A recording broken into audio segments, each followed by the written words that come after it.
guys. Kami di sini akan menjelaskan materi tentang konsep dasar dalam komunikasi bisnis. Nah, sebelum lanjut ke tentang materinya, alangkah baiknya kami memperkenalkan diri kami. Nama saya sendiri Anwari Warubu dan teman saya di samping saya ini. Oke. Nah, baiklah, kita akan melanjutkan ke dalam materinya. Itu tentang komunikasi. Sebelumnya, apa itu komunikasi? Nah, di sini komunikasi adalah suatu proses penyampaian informasi, pesan atau ide ataupun gagasan dari satu pihak kepada pihak lainnya. Komunikasi biasanya dilakukan secara lisan atau verbal yang dapat dimengerti oleh kedua pihak. Nah, apabila bahasa verbal tidak dapat dimengerti oleh kedua belah pihak, maka komunikasi masih dapat dilakukan dengan komunikasi non-verbal dengan menggunakan bahasa tubuh atau gestur tubuh seperti tersenyum, menggelengkan kepala, mengangkat bahu, atau menunjukkan sikap tertentu. Oke, selanjutnya kita akan masuk ke dalam komunikasi antar pribadi. Sebelumnya, apakah itu komunikasi antar pribadi? Nah, komunikasi antar pribadi merupakan komunikasi dari mulut ke mulut dengan interaksi atau tatap muka antara beberapa orang pribadi. Oke, selanjutnya masuk ke dalam komunikasi bisnis. Nah, di sini kan tentang materi komunikasi bisnis, maka apa itu komunikasi bisnis? Komunikasi bisnis adalah proses berbagai informasi antara orang di dalam dan di luar bisnis. Tujuan komunikasi bisnis ini adalah untuk meningkatkan praktik bisnis dan mengurangi kesalahan. Komunikasi bisnis yang efektif adalah cara karyawan dan manajemen berinteraksi untuk mencapai tujuan bisnis. Oke, selanjutnya masuk ke dalam materi proses komunikasi.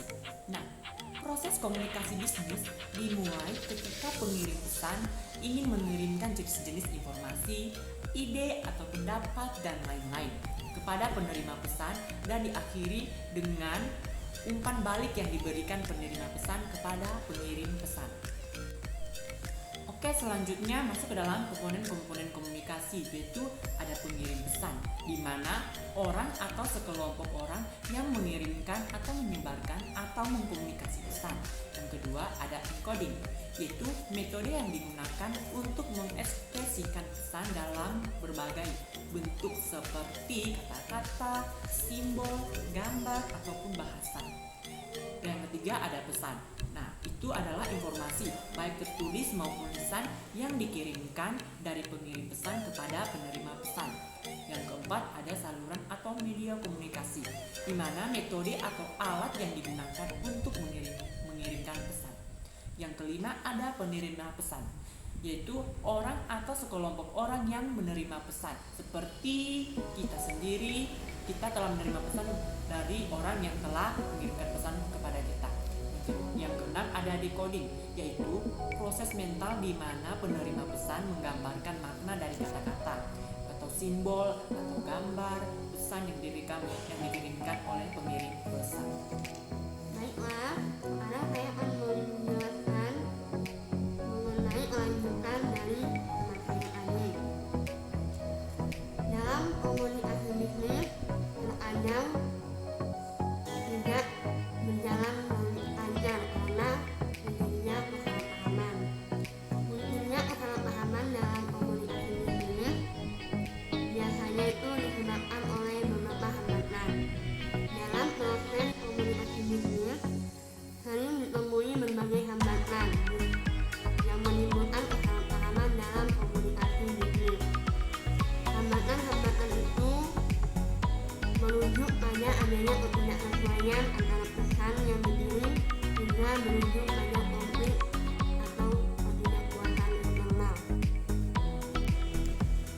Nah, faktor-faktor kesalahpahaman dalam komunikasi bisnis biasanya itu seperti struktur organisasi yang kompleks, perbedaan status, kira-kira kepercayaan diri, pemilihan saluran komunikasi yang tidak tepat, kompleksnya pesan yang akan disampaikan dan gangguan fisik dan lain-lain.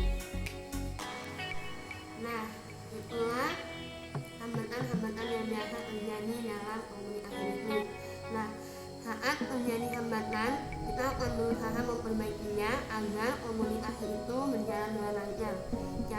memperbaiki komunikasi bisnis itu, satu, memberikan perhatian untuk komunikasi nonverbal. Dua, menggunakan alat atau media yang terbaik untuk komunikasi. Tiga, memperhatikan nada bicara. Empat, memperhatikan tata bahasa. Lima, menelaah kembali komunikasi yang diterima dan yang dikirimkan. Enam, selalu memperbaiki secara terus menerus. Jika kita masuk pada dasar korespondensi bisnis, fungsi pengelompokan, bahasa, dan bagian surat bisnis. Di sini saya akan menjelaskan apa itu korespondensi.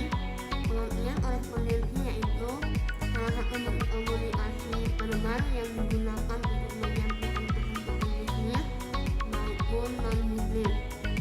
Pengertian korespondensi bisnis itu adalah surat sarana komunikasi bisnis yang digunakan untuk menyampaikan informasi secara tertulis dari pengirim kepada penerima pesan. Oke, baiklah, sekianlah dari materi yang kami jelaskan. Jika ada kekurangan, mohon dimaafkan. Dan semoga materi yang kami sampaikan bisa bermanfaat bagi penonton. Akhir kata, kami